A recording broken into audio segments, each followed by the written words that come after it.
definitely. It was very much the view of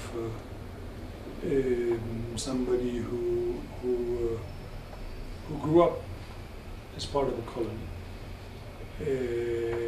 who lived in a highly racialized environment, sort of compartmentalized, who went through institutions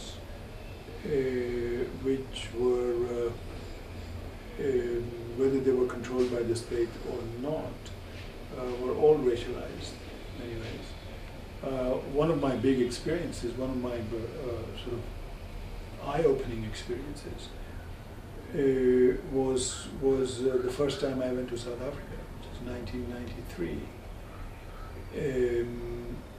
for 6 months, to do research on a book I was writing on the impact of colonialism in Africa, and I had a chapter reserved for South Africa, and I'd written the rest of the book, and I went there to research this chapter, and I realized that, of course, I knew this beast, that actually apartheid was no stranger. I knew all the institutions, and we had lived basically within the same framework.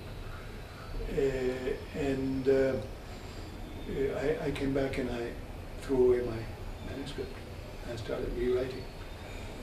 And it was the first big change in my scholarship, which, a change which was trying to make sense of.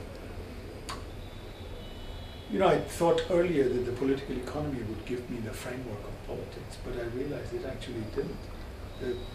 That the introduction of the market economy had set into motion integrative tendencies. It was pushing people out of their homes. It was creating migrant labor. It was urbanizing people, and the thrust of colonial politics was how to counteract these tendencies, how to keep people at home, how to keep unions from forming, and how to keep the traders from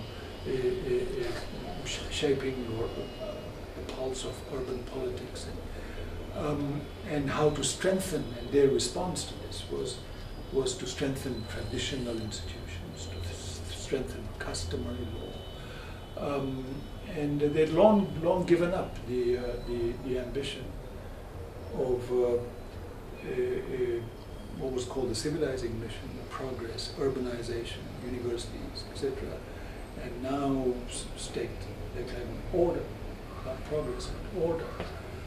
And I started to think through, understand that regime of order, that regime of custom and tradition. So it was a different project. I moved away from political economy really to study law, but not civil law, but what's called customary law. And I began to study the genealogy of customary law. When did this thing called customary law come in? Because the idea of custom being law doesn't make sense. Custom is supposed to be consensual. Law is sort of obligatory.